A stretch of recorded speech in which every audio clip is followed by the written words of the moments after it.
Alors le Chumash, donc jeudi, Sizidar, Tetzavé, chapitre 9, suite. Alors tu prendras le second bélier, Aaron et ses fils apposeront leurs mains sur sa tête. Tu immoleras ce bélier, tu prendras de son sang, que tu appliqueras sur le lobe de l'oreille droite d'Aaron et de celle de ses fils, sur le pouce de leur main droite et sur l'orteil de leur pied droite. Tu aspergeras aussi avec le sang le tour de l'autel. Le lobe, c'est le cartilage intérieur qui est dans l'oreille appelé en français médiéval tendrure. Torah, Kohanim, Paracha, Tzav. Le pouce de leurs mains, tel est le sens du mot Bohen. Il s'agit de la phalange intérieure du pouce. Tu prendras de ce même sang, resté près de l'autel, puis de l'huile d'onction, tu en feras aspersion sur Aaron et sur ses vêtements, sur ses fils et sur leurs vêtements de même.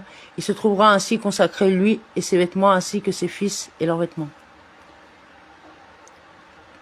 Tu extrairas du bélier le suif, la queue, la graisse qui tapisse les entrailles, les membranes du foie, les deux rognons avec leur graisse et la cuisse droite, car c'est un bélier d'installation. Le suif. Il s'agit du suif des intestins ou bien de l'estomac, Roulin 49b, et la queue à partir des hanches et en dessous, comme expliqué dans Vayikra 3.9, où il est écrit qu'on enlèvera tout entière à la hauteur de la croûte, Chetza C, c'est-à-dire à l'endroit où les reins tiennent conseil, Yohatzot.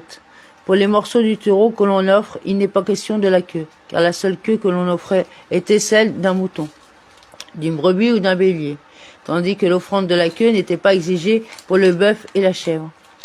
Et la cuisse droite. Nous ne trouvons nulle part ailleurs qu'ici l'offrande de la cuisse droite associée aux autres morceaux. Car c'est le bélier d'investiture. C'est une offrande de Shelamim, rémunératoire, qui signifie perfection car elle doit être parfaite en tout point. Le texte nous apprend ici que les sacrifices d'investiture sont des rémunérateurs car ils procurent le shalom, la paix, à l'autel à celui qui officie au propriétaire de l'animal offert. C'est pourquoi Hachem demande que la poitrine soit attribuée comme étant sa part à celui qui a officié, à savoir à Moshe qui a dirigé la cérémonie de consécration. Le reste c'est Aaron et ses fils qui le mangeront car ils sont les propriétaires, comme il sera expliqué plus loin verset 24. Tu prendras encore un des pains, un des gâteaux à l'huile et une galette dans la corbeille d'Azim placée devant le Seigneur.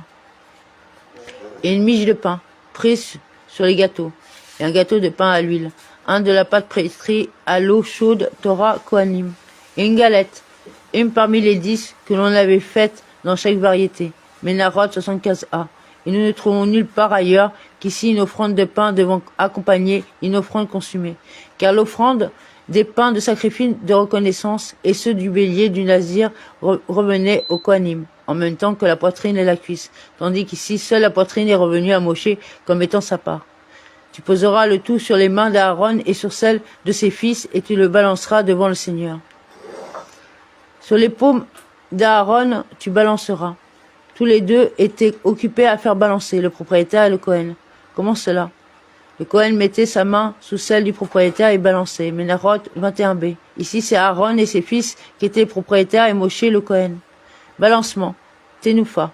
En allant et en venant, on présentait l'offrande en direction des 4 points cardinaux, en pensée vers celui à qui ils appartiennent, comme si l'on voulait, par cette tenoufa, arrêter les mauvais vents qui soufflent depuis ces quatre points. Puis on les levait, terouma, et on l'abaissait en pensée vers celui à qui appartiennent les cieux et la terre, pour refouler la rosée nuisible. Ménarot 62a. Puis tu le reprendras de leurs mains et le feras brûler sur l'autel à la suite de l'holocauste, parfum agréable à l'Éternel, combustion faite en son honneur. Sur l'holocauste, en plus du premier bélier que tu avais offert en sacrifice, comme odeur agréable, une sanctification d'esprit pour celui qui a parlé et dont la volonté a été faite. Sacrifice par le feu, mise au feu, à Hachem, à l'attention du nom du Tout-Puissant. Tu prendras la poitrine du bélier d'installation destinée à Aaron et tu la balanceras devant le Seigneur et elle deviendra ta portion. Balancement, expression d'aller et devenu, en français médiéval, venteler. Tu consacreras ainsi cette poitrine balancée et cette cuisse prélevée, balancée et prélevée séparément du bélier d'installation destiné à Aaron et à ses fils. Tu sanctifieras la poitrine qui aura été balancée et la cuisse qui aura été prélevée. Consacrez-les pour les générations à venir pour que l'on fasse un prélèvement terouma en haut et en bas. et un balancement de ténoufa, comme la poitrine et la cuisse des rémunérateurs, mais sans les incinérer. Elles reviendront en revanche à Aaron et à ses descendants pour qu'ils les mangent. Été prélevé, expression voulant dire faire monter et faire descendre. Afin qu'elles appartiennent à Aaron et à ses fils comme redevance constante de la part des Israélites, car c'est une chose prélevée, ce sera l'offrande que les Israélites auront à prélever sur leur sacrifice rémunératoire en l'honneur de l'Éternel. Comme statut pour toujours de la part des fils d'Israël, en ce que les sacrifices rémunérateurs reviennent aux propriétaires, lesquels donneront la poitrine et l'épaule au Kohen, car c'est une offrande prélevée, cette poitrine et cette épaule. Le costume sacré d'Aaron sera celui de ses fils après lui. C'est sous ce costume qu'on doit les oindre et les investir de leurs fonctions. Pour ses fils et après, à celui de ses fils qui lui succédera dans ses hautes fonctions. Pour oindre les moshrars. Pour s'élever par eux dans ses hautes fonctions, le verbe machot, oindre, désignant parfois la détention de l'autorité comme dont je te les ai donnés pour onction, en tant que manque distinctive de tes fonctions. En Bidbar 18, 8. Ou dont ne touchez pas à mes oindres en tant que représentant de mon autorité. Télim 105, 15. Et pour en emplir leurs mains, ils se revêtent par ces habits de la grande prêtrice, Yoma 5a.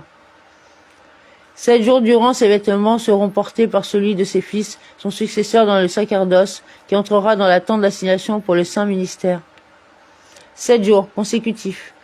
Les revêtira celui qui exerce le pontificat, celui de ses fils qui lui succédera comme Kohen Gadol, et que l'on aura nommé à cette fonction, et qui entrera vers la tente d'assignation. Ce même Kohen, celui ayant vocation à entrer tout à l'intérieur le jour de Yom Kippour, c'est-à-dire le Kohen Gadol, et sans la présence duquel le culte de Yom Kippour n'est pas valable. Yoma 73a. À sa place parmi ses fils, ce qui nous apprend que si le Kohen Gadol a un fils apte à occuper ses fonctions, c'est lui qui devra être nommé à sa place. Yoma 72b. Celui qui exerce le pontificat à sa place parmi ses fils. Nous avons la preuve à partir d'ici que le mot Kohen est toujours un participe, dont la signification est celui qui assure effectivement le service. C'est pourquoi le signe de cantillation, tévir, le rattache au mot qui suit. Puis tu prendras le bélier d'installation dont tu feras cuire la chair en lieu saint, dans le parvis de la tente d'assignation, car ces rémunérateurs faisaient partie des sacrifices porteurs d'une sainteté majeure. Et Aaron et ses fils mangeront la chair du bélier ainsi que le pain qui est dans la corbeille à l'entrée de la tente d'assignation. À l'entrée de la tente d'assignation, c'est tout le parvis qui est appelé assis. Ils mangeront ces mêmes offrandes qui les auront purifiés pour que s'accomplisse leur installation, pour qu'ils soient consacrés à un profane n'en pourra manger, car elles sont une chose sainte. Ils les mangeront, Aaron et ses fils, puisqu'ils en sont les propriétaires, ceux par lesquels il leur a été pardonné, pour tout ce qui est étranger à leur fonction et indésirable, pour remplir leurs mains par ce bélier et par ce pain, pour les consacrer pour cette cérémonie de consécration. Leurs mains ont été remplies et ils ont été consacrés pour le sacerdoce, car ils sont choses saintes, d'une sainteté majeure, d'où nous apprenons l'interdiction pour un étranger de manger ce qui est d'une sainteté majeure, le texte en donnant la raison, à savoir qu'ils sont saints. Makkot 18b. S'il reste quelque chose de la chair de la victime ou des pains jusqu'au lendemain, tu consommeras ce reste par le feu. Il ne sera point mangé, car c'est une chose sainte. Tu agiras à l'égard de Aaron et de ses fils exactement comme je te l'ai prescrit. Tu emploieras 7 jours à leur installation. Tu feras pour Aaron et pour ses fils ainsi. Le texte se répète et revient une nouvelle fois pour stipuler une exigence catégorique. S'il manque une seule chose de ce qui a été dit dans ce chapitre, leur consécration en tant que Kohanim ne sera pas acquise et leur service ne sera pas valable. J'ai ordonné à toi, Rotaka, équivalent de Orka. 7 jours tu rempliras de cette manière et avec ces sacrifices chaque jour. Tu immoleras ainsi chaque jour un taureau expiatoire, ensuite les expiatoires précédents, et tu purifieras l'autel au moyen de cette expiation, puis tu viendras pour le consacrer. Sur les pardons, en vue des pardons pour faire expiation sur l'autel pour toutes choses étrangères et indésirables, car ce qu'avait dit le texte, pendant 16 jours tu empliras leurs mains, verset 35.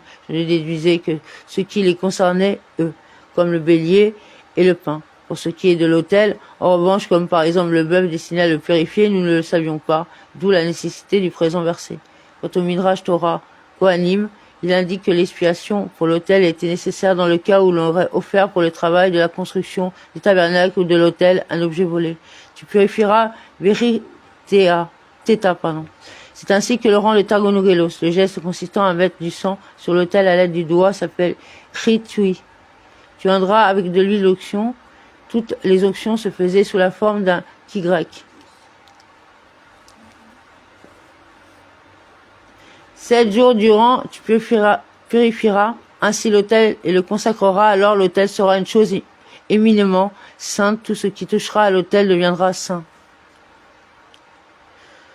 L'autel sera saint. En quoi sa sainteté consiste-t-elle? Tout ce qui touche à l'autel sera saint. Même si l'on offre un sacrifice non valable, l'autel le rend saint. Il le rend valable en ce sens qu'il n'est plus permis de le retirer, de ce qui est écrit ici.